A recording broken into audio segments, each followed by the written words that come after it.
ቤቶች ተጠናቀዋል። በአንድ በኩል የቤት ጥያቄን ይመልሳል። ሁለተኛው አሁን እየሰራንበት ያለው አሰራር አካታች ልማት እንዲሆን አሁን እንግዲህ ለቤት የሞርጌጅ ባንክ ኢትዮጵያ ውስጥ ሊጀምር ኦልሬዲ በክቡር ጠቅላይ ሚኒስትራችን በሚገባ እየተሰራበት ነው። አዲስ አበባ የዚህ የአንበሳውን ድርሻ ተጠቃሚ ነው የምትሆነው።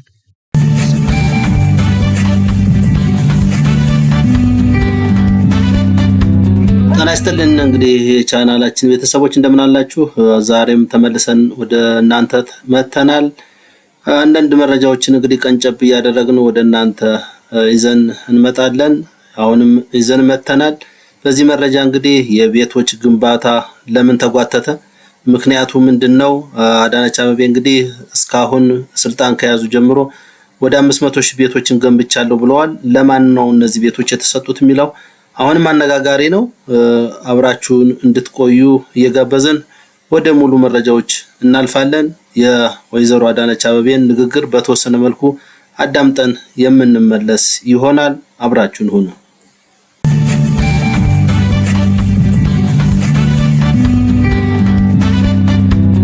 በብዙ መገለጫዎች አካታች ልማት ነው ማለት ይቻላል። ማህበራዊ ፍትህን ለማንገስ ለሚገባቸው ዜጎች እየተገባቸው መብት እንዳያጡ ማድረግን ሰው ተኮር የሆኑ ስራዎችን በመስራት በኩል በሰፊው እንሰራለን። አንዳንዶች የተሻለ ገቢ ስላላቸው የሪል ስቴት ቤቶችን ይገዛሉ። እኛም በሽያጭና በኮንዶሚኒየም መልክ ገንብተን የምናቀርባቸው መክፈል ይችላሉ። ምንም ደግሞ መክፈል የማይችሉ ዜጎች አሉ። ለነሱ የቤት ኪራይ እንኳን ሳይከፍሉ መኖሪያ ቤት ንጹህ አካባቢ እንዲያገኙ የማድረግ በሚገባ ይሄ የማህበራዊ ፍትህ ማንገሻ መንገዶች ናቸውና ፍትሃዊነት የስራችን መለኪያ ነው። ይህንን ስናደርግ አንዱ የከተማው ህዝብ ገቢ ነው ግብር የሚከፍለን። ሁለተኛው በብዛት ማህበራዊ ኃላፊነትን የሚወጡ እጅግ በጣም ሰፊ የከተማችን ባለሀብቶች አሉ። ህግ ሆኗል። አሁን አዲስ አበባ ላይ በቀላሉ ማህበራዊ ኃላፊነትን በየአመቱ መወጣት የተለመደ ነገር ሆኗል። ባህል እየሆነልን ያለው የኛም ደግሞ ከህዝብ የሰበሰብነውን ገቢ በቁጠባ በሚገባ መልሰን ከተማውን የገነባንበት ሁለተኛ ማህበራዊ ፍትህን ነው የምናለቅስበት ማለት ነው። መሰረታዊ ኦልሬዲ ጀምረ ነው እየሰራን ያለው ደግሞ የቤት አቅርቦት ነው። የቤት አቅርቦት ስንናገር በመሰረታዊነት የግንዛቤ ማስተካከያ የሚያስፈልገው የትም ሀገር ለዜጎች ቤት እየገነባ መንግስት ሊያቀርብ አይችልም። አማራጭ የቤት አቅርቦትን መጨመር ነው። በፕራይቬቱ እንዲሰራ እድል መስጠት፣ መሬት መስጠት፣ ማስተናገድ፣ መደገፍ፣ ችግሮችን መፍታት፣ በማህበር እየተደራጁ መስራት የሚችሉ እንዲሰሩ መሬት ማቅረብ፣ መደገፍ፣ ማበረታታት፣ የብድር አቅርቦት እንዲያገኙ ማድረግ። አሁን እንግዲህ ለቤት የሞርጌጅ ባንክ ኢትዮጵያ ውስጥ ሊጀምር ኦልሬዲ በክቡር ጠቅላይ ሚኒስትራችን በሚገባ እየተሰራበት ነው። አዲስ አበባ የዚህ የአንበሳውን ድርሻ ተጠቃሚ ነው የምትሆነው።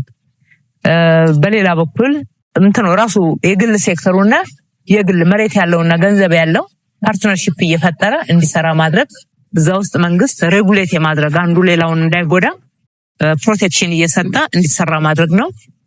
መንግስት ራሱ ደግሞ ይገነባ የዘንድሮቹ 100,000 ቤት ጨምሮ በከተማችን በሚቀጥሉት 5 ዓመታት ወደ 600,000 ቤት እንገነባለን ብለን ይዘናል።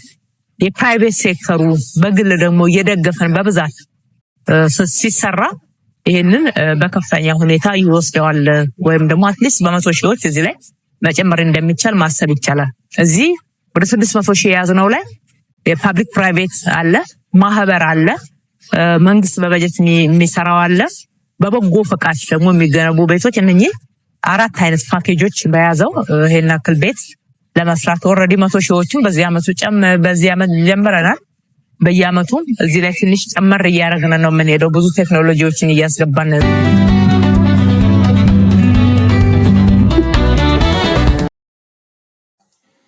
እንግዲህ ወይዘሮ አዳነች እንደተናገረችው 100,000 ቤቶች የሚሏቸው ከተማ አስተዳደሩ ለ1997 እና 2005 ለተመዘገቡት ነዋሪዎች እየሰራ የሚያቀርበው ሳይሆን ከትላልቅ ባለሀብቶች ለምሳሌ እንደነ በላይነህ ክንዴ እንደነ ሚድሮክ አይነት እንግዲህ ድርጅቶች እስከ 300 200 ቤቶችን እየሰሩ ነው። አሁን በዚህ መረጃም እንዳየነው ኦሮሚያ ባንክ 215 ቤቶችን ሰርቶ ለአቅመ ደካሞች ወይም የቀበሌ ቤታቸውን ለማደስ የተቸገሩ ሰዎች እንደሰጧቸው ይታወቃል። እነዚህን እየቆጠሩ ነው እንግዲህ 100,000 የሚሉት እንጂ ከተማ አስተዳደሩ በራሱ 100,000 ቤቶች እንዳልሰራ እንደማይሰራ ያው ግልጽ መረጃ ነው።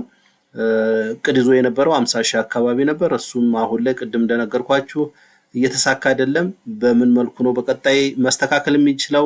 እንዴት ነው ለ300 400,000 ተመዝጋቢዎች ቤት ማድረስ የሚቻለው የሚለው ቢሰራበት የሚደርስ ነበረ፣ ግን መሰራት ስላልተቻለ አሁንም ድረስ የ1997 ተመዝጋቢዎች ተስፋ ሳይቆርጡ እየቆጠቡና እየተከታተሉ መሆኑን መረጃዎች ደርሰውናል። በዚህ መሰረት አሁንም እንግዲህ ከተማ አስተዳደሩ እንደሚለው ወደ 50,000 ቤቶችን እያጠናቀቅን ነው የሚል መረጃዎችን ሰምተናል። ይሄ ማለት ግን 50,000ዎቹ በሙሉ በከተማ አስተዳደሩ በራሱ በጀት የተሰሩ ሳይሆኑ በግል ድርጅቶችም በማህበራትም በእርዳታም እንዲሁም በከተማ አስተዳደሩ የተሰሩ አጠቃላይ ቤቶች እስካሁን እንግዲህ 8 ወር አልፏቸዋል ወደ 50,000 የሚሆኑ ቤቶች ደርሰዋል የሚል መረጃ ነው እንግዲህ ወይዘሮ አዳነች አቤቤ ያስተላለፉት። በመንግስት ደረጃ የተሰሩት ከ22,000 እንደማይበልጡ ከዚህ በፊት መረጃ ሰጥተናችሁ ነበር። አሁንም ከዚያ የተሻለ የለም። ሌሎች አብዛኞቹ የቆሙ ናቸው ማለት ነው።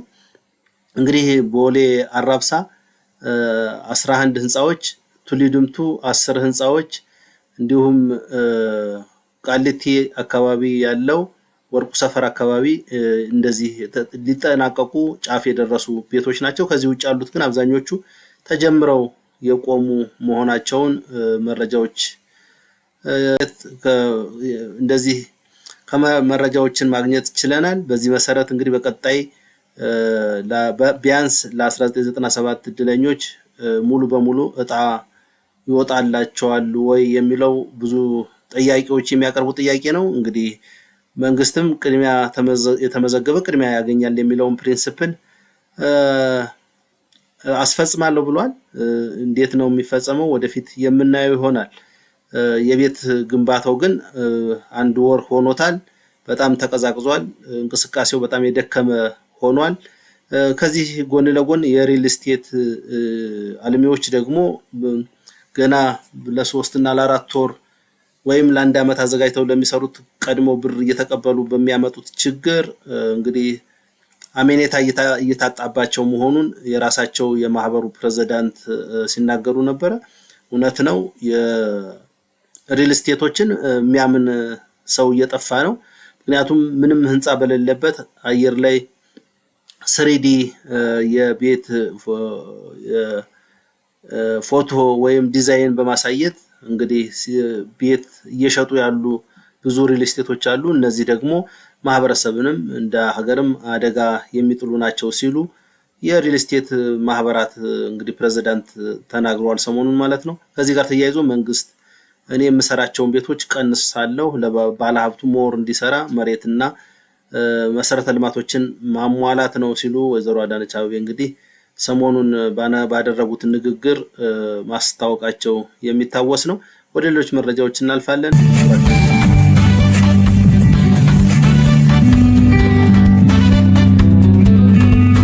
ኢትዮጵያ በሆርሙዝ ሰርጥ መዘጋት ጉሮሯቸው ከሚዘጉ ሀገራት መካከል ተሰልፋለች። ክብሩን ትራምፕ ይሰደሉ። Pakistan, Jordan and Ethiopia are very dependent on oil and gas from the Gulf. እኛ መካከለኛ ገቢ ካላቸው ሀገራት መካከል ተሰልፋለች ብለን ስናስብ በ2050 ካሉ ሀያላን ሀገራት መካከል ተሰልፋለች ስንል ይሄ የሰልፍ አምሮታችን ነው። እንግዲህ በዚህም በዚያም ብሎ እዚህ ጋር ያሰለፈን ያው እንዲቀዛቀዝ አድርጎታል ተብሏል። ለአመታት በጉጉት ሲጠባበቁት የነበሩ ተመዝጋቢዎች ተስፋ መቁረጥ ይፈጥራል ሲሉ አንዳንድ አስተያየታቸውን የሰጡ ተመዝጋቢዎች ተናግረዋል። የቤቶች የመጨረሻ የግንባታ ወጪ ክፍያ ሊያድግም እንደሚችልና በከተማው ያለውን የቤት እጥረት ይበልጥ እንደሚያባብሰው እየተናገረ ነው። የ2005 ተመዝጋቢዎች በማህበራት ተደራጅተው ቦታ የተሰጣቸው ቢሆንም ቦታውን ሊቀሙ መሆኑ ተነግሯል። ይህ ጉዳይ ምናልባትም እጅግ አሳሳቢ መሆኑ እየተነገረ ነው። ተመዝጋቢዎቹ በራሳቸው አቅም ለመገንባት ተደራጅተው ቦታ ከተረከቡ በኋላ ቦታው ሊነጠቁ ነው መባሉ እጅግ አሳሳቢ ነው ሲሉ ተናግረዋል። ረጋግጧል። ከዚህ በፊት ብዙ መረጃዎች ስናስተላልፍ አንዳንዶቻችሁ የውሸት መረጃ የሚመስላችሁ ሰዎች አላችሁ። እኛ የውሸት መረጃ አናስተላልፍም።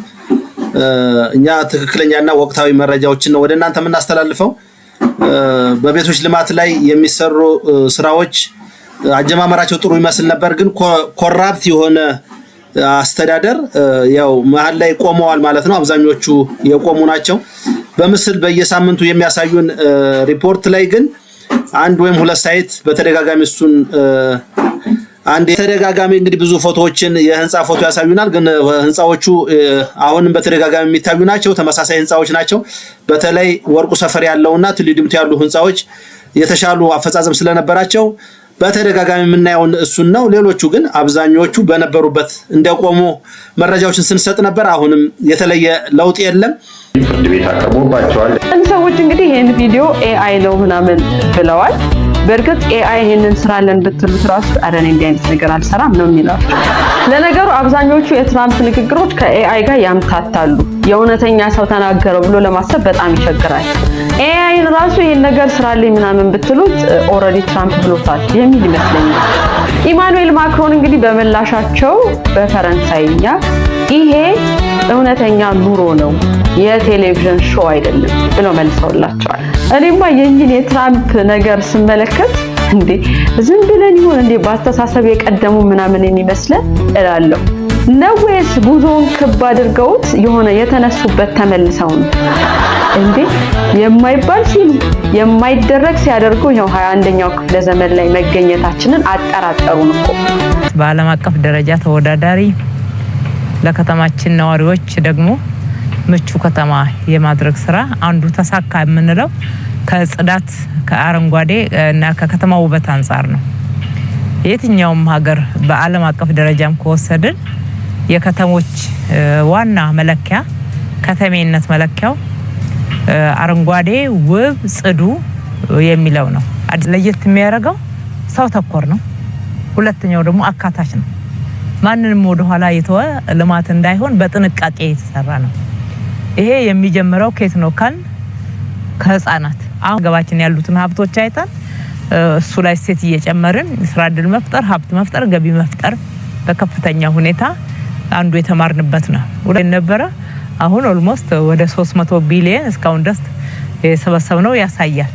በአመቱ መጨረሻ 350 እንደርሳለን ብለን እየሰራን ያለ ነው።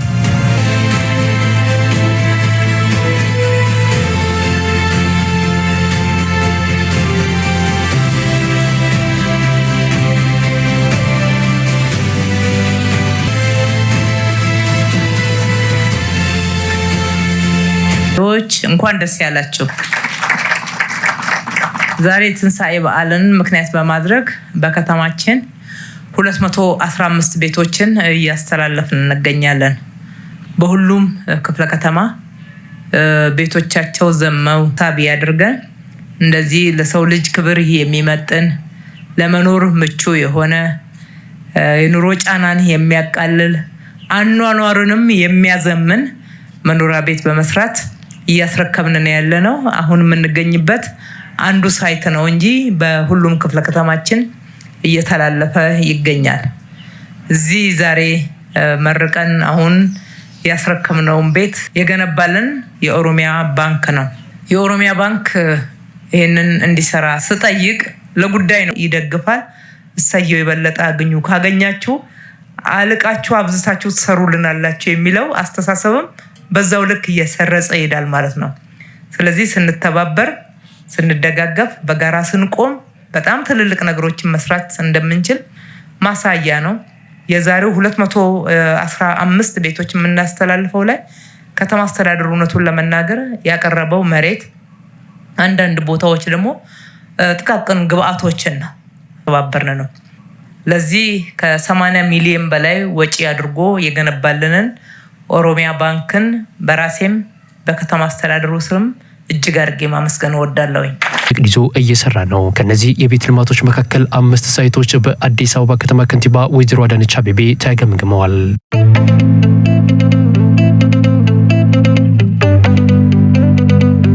የመኖሪያ ቤት ልማት የከተማ አስተዳደሩ አብይ ትኩረት መሆኑን የሚናገሩት የአዲስ አበባ ከተማ ከንቲባ ወይዘሮ አዳነች አቤቤ በዘርፉ እየተከናወነ የሚገኘው የልማት ስራ ፍላጎትንና አቅርቦትን በማጣጣም ሂደት ከፍተኛ አበርክቶ እንዳለው ገልጸዋል።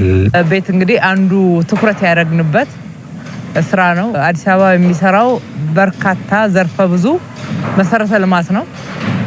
ኮሪደር ልማት ብቻ አይደለም፣ የቤት ልማትም ልክ እንደ ኮሪደርም የሰጠነው ፕሮጀክት ነው። ምክንያቱም ከፍተኛ የቤት ፍላጎት አለ። አቅርቦትም ትኩረት የሰጠነው እንኳን ቢሆን ከፍላጎቱ ጋር የተጣጣመ እየሆነ አይደለምና በአቅርቦትና በፍላጎት መካከል ያለውን ልዩነት ለማጥበብ ብዙ ትኩረት ሰጥተናል። በ2018 ዓ.ም ለመገንባት ከታቀዱ 100,000 ቤቶች ውስጥ 97,000 ቤቶች በግንባታ ላይ መሆናቸውን የጠቆሙት ከንቲባ አዳነች ከነዚህ ውስጥ 50,000 መኖሪያ ቤቶች ከተማ አስተዳደሩ በበጀተው በጀት እየተገነቡ ያሉ መሆኑን ተናግረዋል። በዚህ በ2018 ወደ 100,000 ቤቶች ለመስራት ባቀድነው መሰረት 97,000 ቤቶችን ጀምረን እየሰራን ያለነው ወደ 50,000 የሚደርሱት ቀጥታ በከተማው በጀት ተመድቦላቸው እየተሰሩ ያሉ ናቸው። ሌሎቹ ደግሞ በመንግስትና በግል አጋርነት በጋራ እየሰራናቸው ያሉ ቤቶች ናቸው ማለት ነው። አሁን የጀመርናቸው ክረምት አካባቢ ነው የተጀመረው። ወደ ነሐሴ አካባቢ አሁን 7ኛ ወራቸው ላይ ደርሰዋል። እንደምናየው አንዳንዶቹ የመጨረሻ ስላብ ላይ ደርሰዋል። የኮንስትራክሽን ባህሉን የቀየረ ናቸውንም ከንቲባ አዳነች ገልጸዋል። ጥራትን በምንም አይነት ሳናጓድል ፍጥነትን ጨምረን በጥሩ የተሻሻለ ዲዛይን ለመኖር ምቹ የሆነ ቤት ብቻ ሳይሆን በቤት አካባቢ የሚያስፈልጉ መሰረተ ልማቶች ጭምር አብረው ዲዛይን የተደረጉ ናቸው። ልጆች መጫወቻ ያስፈልጋቸዋል፣ የስፖርት ሜዳዎች ያስፈልጋሉ፣ የጋራ መንቀሳቀሻና ሌሎችም ማህበራዊ መስተጋብሮች የሚጠናከሩባቸውና ማህበራዊ አገልግሎቶች የሚሰጡባቸው መሰረተ ልማቶች ተካተው ነው። ባለፉት የጋራ መኖሪያ ቤቶችን ስንሰራ ያጋጠሙን ክፍተቶች ተምረንባቸው እነኚህ ላይ እንዳይደገሙ በማድረግ ነው እየሰራን ያለነው። በጣም በጥሩ ሁኔታ ሄደውልናል። በቤት ልማት ፕሮጀክቶቹ በቀጥታ ከ200,000 በላይ ዜጎች የስራ እድል ማግኘታቸውን የገለጹት ከንቲባዋ የፕሮጀክቶቹ የማጠናቀቂያ ስራ ከመዋቅር ስራ ጎን ለጎን እየተሰሩ ናቸው ብለዋል። በእነኚህ የቤት ፕሮጀክት ልማቶች ከ200,000 በላይ ሰው የስራ እድል አግኝቷል። በተዘዋዋሪ ተሳታፊ የሆነው ደግሞ በትክክል ዳታው አልተያዘም ማለት ነው። በሌላ በኩል የስራ ባህሉን በጣም አሻሽሏል። ሰው ገና ወደ ፕሮጀክቶቻችን ሲመጣና ስራ ሲያገኝ 24/7 መስራት እንዳለበት አምኖ ነው እየመጣ ያለው። አሁን ስትራክቸሩ መጨረስ ብቻ አይደለም፣ የማጠናቀቂያ ስራዎች የፊኒሺንግ ስራዎች ጎን ለጎን ታቅደው አብሮ ነው እየተሰራ ያለው። ስለዚህ በዚህ አመት የጀመርናቸውን በተለይ በመንግስት በጀት ቀጥታ የጀመርናቸውን እንደምናጠናቀቅ እርግጠኛ ሆነናል ማለት ነው። ለከተማችን ነዋሪዎች የገባነውን ቃል በትክክል እየተገበርን ነው በሚል በሙሉ አፍ መናገር የሚቻልበት ደረጃ ላይ ነው ያለነው። ባለፉት 5 አመታት እንደሚታወቀው ከ434,000 በላይ ቤቶች ከተማችን ላይ ተገንብተው እንዲቀርቡ ተደርጓል። ነባር የመኖሪያ ቤት ተመዝጋቢዎች የዚህ እድል ተጠቃሚ እንደሚሆኑ የተገለጸ ሲሆን ከተማ አስተዳደሩ ለፕሮጀክቶቹ ብዙ አመራሮች እንግዲህ ወደ ቢሮ እየገቡ አይደለም። የስር ስጋት ስላለባቸው ጥርጣሬ ውስጥ ስላሉ የተነካኩት ነገር ስለሚኖር አብዛኞቹ ስራ እየገቡ አይደለም፣ ትዕዛዝ እየተሰጠ አይደለም። ስለዚህ ቤቶች ልማት ኮርፖሬሽን አካባቢ ችግሮች ተፈጥረዋል። በዚህ ምክንያት የቤት ልማት እንቅስቃሴ ቆሟል ማለት ነው። በፊት ብዙ ቤቶች ይተላለፋሉ የሚል መረጃ ነበረ። ባለፈው እንደነገርኳችሁ ከ22 እስከ 25,000 ቤቶች ለመጀመሪያ ዙር በ2018 ማለት ነው ለመጀመሪያ ዙር እጣ ይወጣሉ ተብሎ ነበረ። በተለይ የ1997 እድለኞች ይሆናሉ ተብሎ ይጠበቅ ነበረ። በዚህ አካሄድ ግን የሚሳካ አይመስልም። ምክንያቱም በጣም እየዘገዩ ነው። አመራር እስኪ አንዱ ሲታሰር አንዱ ሲሾም በዚህ ሂደት ትክክለኛ ስራ ይሰራል ተብሎ አይገመትም። ከዚህ አመት ኮርፖሬሽን ዋና ዳይሬክተር ሆነው ተሹመው ነበረ፣ ግን አሁን ደግሞ ወደ ዘብጥያ ገብተዋል። ይሄ የሆነበት ምክንያት ደግሞ ከሙስና ጋር የተያያዘ ነው ብሏል ከተማ አስተዳደሩ።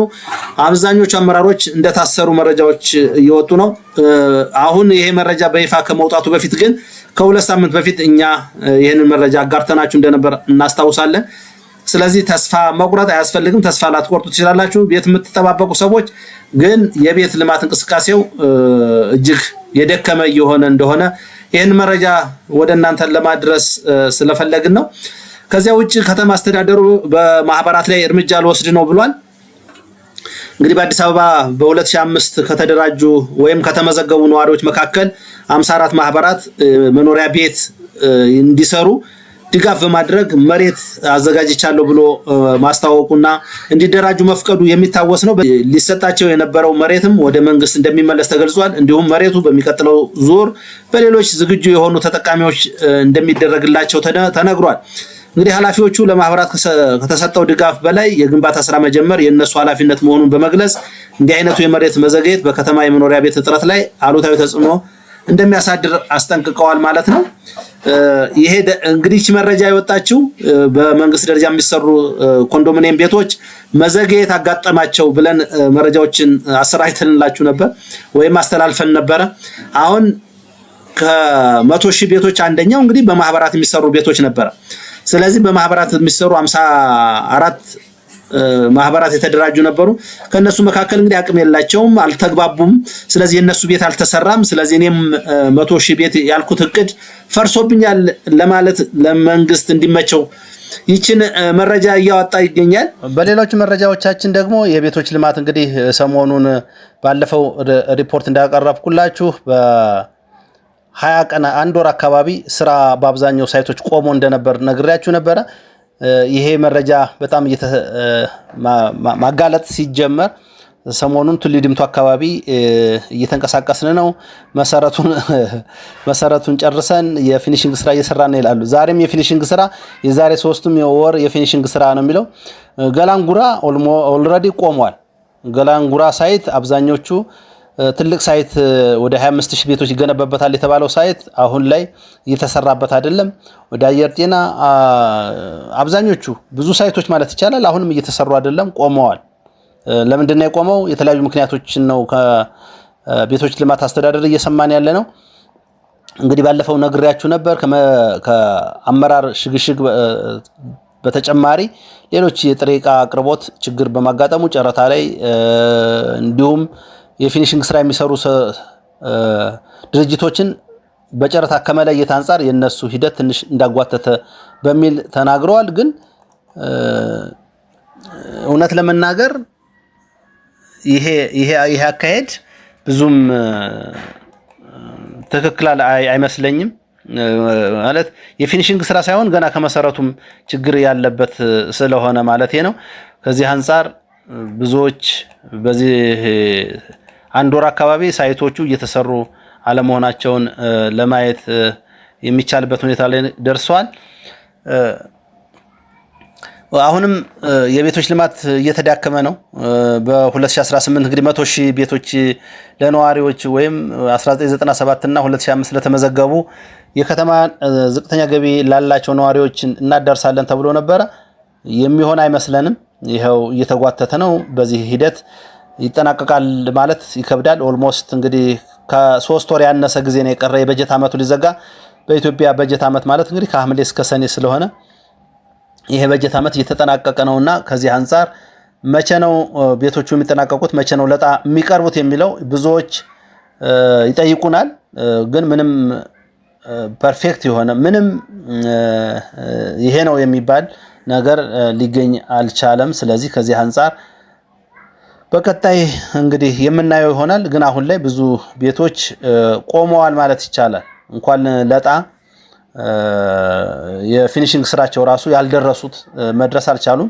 የደረሱትም ገና እየተሰራ በመሆኑ በዚህ በጀት ዓመት ብዙ ቤቶች እንኳን 100,000 20,000 እና 30,000 ቤቶች ራሱ ለነዋሪዎች ይተላለፋሉ ተብሎ አይገመትም። እንግዲህ የሚተላለፍም ከሆነ ወደፊት የምናየው ይሆናል። ግን አሁን ላይ በምናየው መረጃ ፍጹም በጣም እየዘገየና እንደገና ብዙ ሲወራለት የነበራቸው ሳይቶች ኦልሞስት አቁመዋል ማለት ይቻላል። ስራ ያቆሙ ናቸው። ከዚህ አንፃር እንግዲህ ምን መፍትሄ ይኖረዋል የሚለውን እንግዲህ ከትናንት በፊት ከተማ አስተዳደሩ ቱሊ ዲምቱ ሳይትን አለን ለማለት ሲያሳይ ነበረ። ወደፊት እንግዲህ መኖራቸውን በደንብ ያሳዩናል። ከሌሉም አለመኖራቸውን ደግሞ መረጃዎች ያሳዩናል ብለን እናስባለን። ይሄ እንመስላል እንግዲህ የቤቶች መረጃ። ወደ ዘይትና ዱቄት ተመልሼ ስመጣ እንቁላልም አለች ዶሮም አለ። ከነሱ ጋር ስመጣ በላይነህ ክንዴና እንግዲህ የሚድሮክ ኢንቨስትመንት ዋና ስራ አስፈጻሚ አብረው ይሄንን ማዕድ ሲሰጡ ነበረ። ያው እንግዲህ እነሱ ይሄን ይፈልጉታል ብዬ አላስብም። እንግዲህ ከንቲባዋ ኑ ስጡ በሚል ለነሱ ሲሰጡ እሳቸውም አብረው ፎቶ ሲነሱ እኔ ይሄው ደረስኩላችሁ አይነት ሂደት ነው እየሆነ ያለው። እጅግ ይሄንን ማውራት በራሱ ያማል። እውነት ለመናገር በጣም ነው የሚያመው። እንግዲህ ምንም ማለት አልችልም። በቃ ፈጣሪ ኢትዮጵያን እውነት ሰላም ያድርግልን። እንደነዚህ አይነት ጋሬጣ የሆኑ ሰዎችን እንደው ፈጣሪ በሰላም ቢያነሳልን የምመኘው ነው። እጅግ ነውረኛ የሆኑ ባህልን እምነትን የሚያቆሽሹ ሰዎች በእምነት ሰበብ እንግዲህ ማህበረሰባችንን በተለያየ መንገድ እየረበሹት ነው። ይህን ረብሻቸውን ደግሞ የምናስቆምበት ጊዜ ሩቅ አይሆንም ብዬ አስባለሁ። ለነበረን ቆይታ ሁላችሁን በጣም አመሰግናለሁ። መልካም ጊዜ